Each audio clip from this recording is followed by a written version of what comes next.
Birthday remuroora wenyika razosvika nhasi. Kiki WaTytie atena 18 years. Welcome back to your channel. Please don't forget to like and subscribe.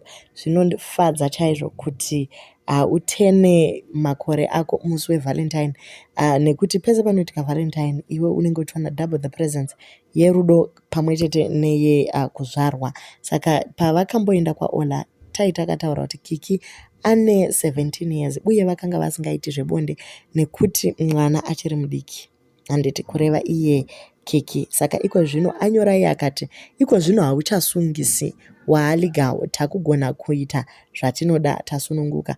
Vazhinji vakabva vakriticize vakati aiwa ka mavhidhiyo amunoita aya ari suggestive kuti pane zvakawanda zvamunoita behind the scenes, pamwe chete nekuti Kiki akaita zvakare mwana aine 15 years, saka hazvina kana basa rese kuti mamuchipinda machira. Asi nyaya iripo ndeyekuti vatena legal age muroora wenyika. Do leave your comments on what you think. Ichokwadi here kuti Kiki ane 18 kana kuti dzangovawo nyambo dzinoitikwa social media.